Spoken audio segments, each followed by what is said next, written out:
Sure. So where are we heading? Where are we heading? Where are we heading, Mr. PH? Right to the top. Target warm!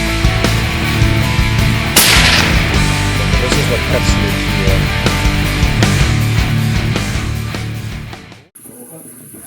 Welcome to day 2 of the Field Ethos Safari hunting series. The morning kicked off the way every good hunt should, with camp coffee so gritty you could damn near chew it. Then we loaded up into Angus's 2015 Toyota Hilux. Half my buddies back home would trade their firstborn for one of these things, but for whatever dumb reason, it's not offered in America. If the name rings a bell, it might because it's the unofficial truck of the Taliban, the go-to ride for warlords, insurgents, and every militia with a machine gun and an agenda. Now, here's how hunting in Africa actually goes, and you need to understand this to appreciate how the morning unfolded. You set out glassing for one animal, while you're glassing for that one you spot a different one with a better opportunity. So you peel off stalking for that second animal. By the time you've closed the distance, it's moved, and you suddenly find yourself in range of a third animal you didn't even know was on the menu. It's less a plan and more a series of beautiful accidents, and that's exactly how this morning would go. Like a shade in it, and if you just go on the back side of the drawers, you get that yellow grass of the sun that's kudu feeding kind of in those trees there. Gotcha. So I saw a bull with a very dark neck, which means he's like, sexually mature. Now, I held off on introducing Fred until episode 2, and that was on purpose, because Fred didn't just end up being my PH on this trip, he ended up becoming a friend. Some guys you share a fading memory with. Fred's the kind you share a story for the rest of your life. You see, Fred is a suave bow hunter, and I mean suave. When he's not guiding, he spends his off time hunting the bush in Zimbabwe. He tells you just enough to keep you locked in, and not one syllable more. Like a movie trailer that cuts right to black when it gets good, leaving you standing there saying, hey, what the hell happens next? His humor? Quick, dry, and perfectly timed so you can set your watch by it. The man drops punchline like a clean trigger pull. You never see it's coming until it's landed.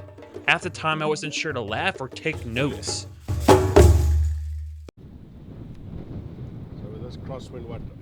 Along the morning route, we spotted a big, mature baboon. Now, I didn't fly to Africa dreaming of a baboon, but these things carry a certain lore. They're opportunistic little bandits, and a lot of the locals can't stand them. They'll break into your house, raid the sugar jar, and make off with fruit like furry four-legged burglars with zero remorse.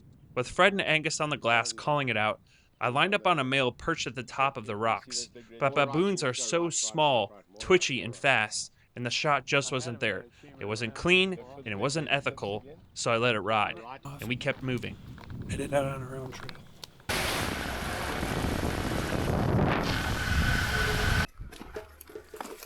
After splitting off from Angus, Fred, Blake, and I ditched the truck and set out on foot for some good old-fashioned spot and stalk. Blake's a young PH in training, following in his father's footsteps. But make no mistake, this kid was born into the hunting world. He can glass, he can scout, and his knowledge of this countryside is flat out impressive for his age. The kind of young man who makes you feel a little bit behind for everything you didn't learn growing up. This just feels fucking biggie. I'll be pissed. Like, seriously pissed if it's so big. We got out at this particular spot for one reason and one reason only. Fred, in that thick South African accent, kept saying, my spidey senses are tingling. I smirked, the way any Westerner would, at a seasoned PH quoting Spider-Man on a mountainside, and did the only sensible thing. I followed suit.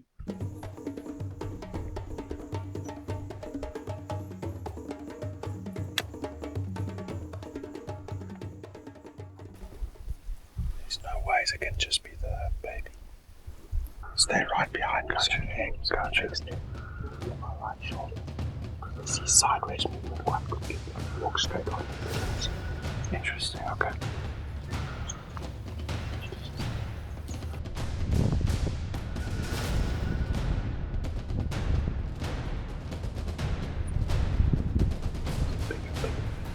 It looks like the mother. You see it? Yeah. You see the tree? Yeah. Right in between these two trees. Yeah. See this? Yes. That one's black. Go straight down. So we're taking. And wouldn't you know it, the spidey senses were right. There was a big boar quartering up the opposite hillside at about 150 yards. tusks so pronounced I could pick them out without even raising my optic. He was trailing a sow and her piglets. The whole family was working their way through the brush. And the brush was thick, too thick for a shot where he was.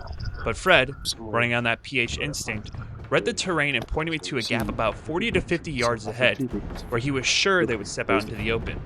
I got my footing, settled in, and waited. Okay, you see that tree trunk? I think I know what you're talking about. Okay, you know? Okay. Is that I see him. I see him. I see him. I see him. Get a shot on him. Shoot him. Hold on. Hold on. Oh, fuck. He's dying. Where is he? There he is. He's dead. I'm not gonna put another one. Do you want me to? Just wait. No, wait. He's bleeding out. Hit him on the shoulder. I can get him again if you want. No. He's rolling down the hill. Fucking Warthog, dude! Woo! Yeah, did you not safe? Yeah, what's safe? Oh my god. Tell me the fucking pig was Fred. Dude, I knew it. You right? fucking knew it. You called it. You called it. Spidey senses were right. I'm glad we took the right road. Woo! And then obviously the water in your backpack, and then bring the drag sail. The pig slayers. Yeah, did you hear the shot there? Yeah, I did hear the shot. You could tell him to call us pig slayer service. You apparently didn't call us pig slayers. Okay, but like, yeah, bring the back as close to the road, then come straight down, drag sail, and then bring that just so we can clean it up with you. Woo! Why? What a fantastic shot, too. Brother, that was like, I was still waiting for you to like, wait for him to stop and shoot. Well, I had him while he was walking, so I just did it. I'm glad I did, too. Man, what a fun time. Dude, I can't believe you called it. No, they just Called felt it. piggy to me. Yeah. Spider senses were going crazy. I knew there was going to be a pig. If there is a pig, yeah, it's going to be a big one. That's a beautiful pig. It's a really nice pig. Yeah. Great shooting. Thanks, man.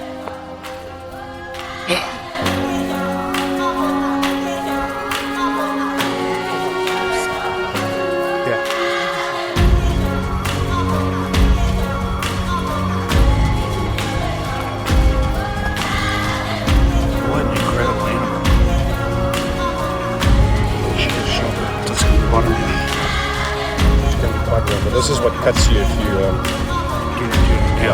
that's what cuts you. And that's the super dangerous part.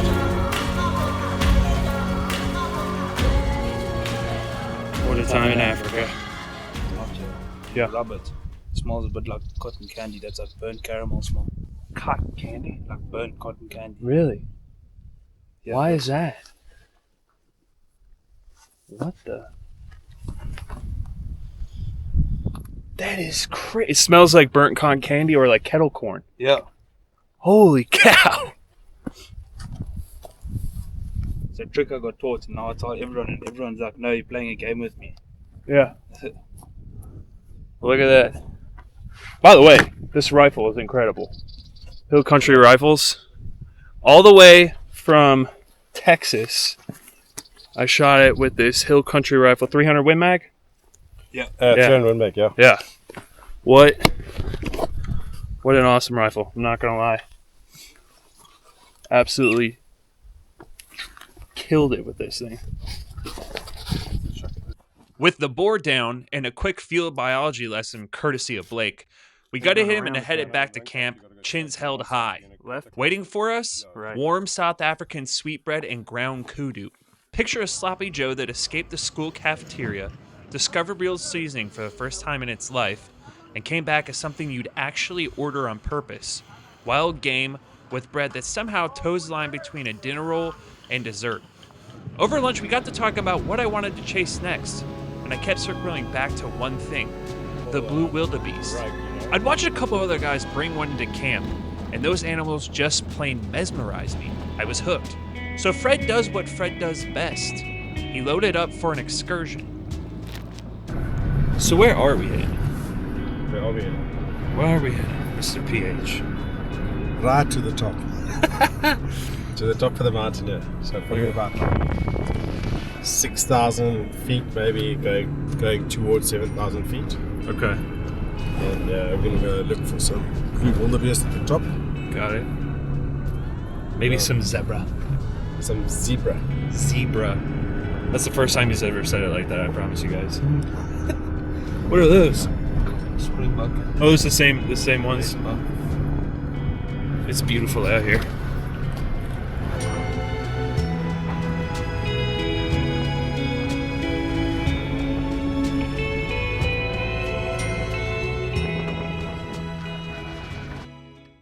After grinding our way up to the peak, we stopped the truck and glassed at blue wildebeest, but they were sitting well over 1,000 yards out, and in an open mountainside with absolutely no cover to close the gap. No play there. So on Fred's call, we got out and hiked just over the crest to see what the valley on the other side had to offer. And wouldn't you know it, there they were. A herd of blue and black wildebeest feeding easy at about 500 yards. Blake was still back with the truck, so we put him to work. Drive down the far side of the valley and apply just enough pressure to nudge the herd our way, rather than let them spill up the opposite side of the slope. How Fred knew that would work, I couldn't tell you. Some mix of instinct, experience, and a read on these animals I'll never have. But it worked, exactly like he said it would.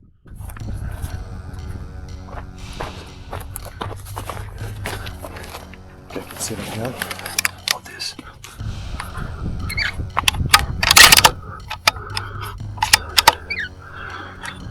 Oh shit.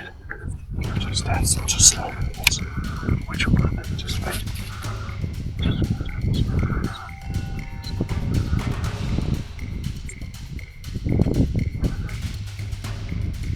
That's a male. That back one. Yeah, there you go.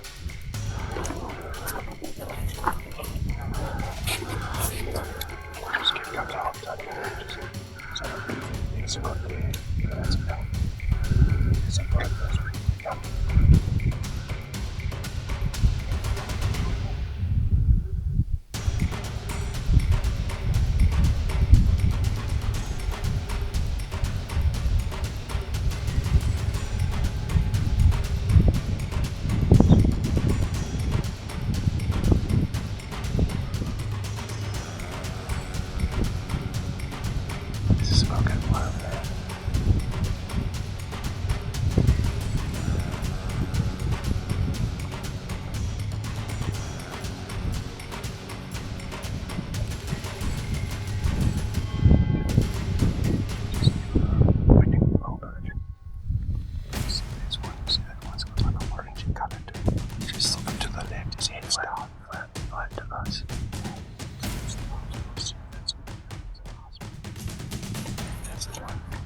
He's always licking himself. I see him.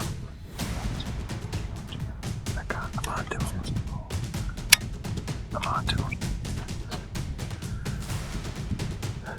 That's a nice man. Just wait for him to turn his head.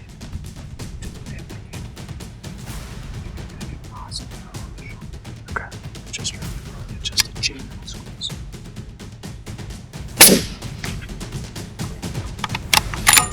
Just start to look. I'm on him. I'm on him. I'm on him. I can put another one in. Are you sure? That's how we do it, brother. That's how we do it. Yes, okay. We sat in the shade. We literally had seconds. Yeah. I mean, we just sat in the red camera. That's when you have a solid background, not silhouetted. And then that sun is right into their eye. That body. What a good job, dude. I didn't even think of that. To think they came from all the way on that ridge, right here.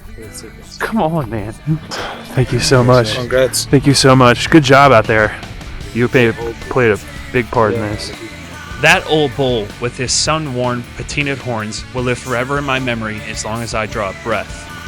There's a quiet kind of honor in meeting an animal at the very end of a long, hard-earned life, to stand witness to his last gallop across the high mountain plains he ruled. I didn't take that lightly, and I never will. He carried himself across this country with dignity. Now he rides with me, in my memory, in my gratitude, in everything these wild places have taught me. He'll have a home with me until my own last gallop. Until then, always out there.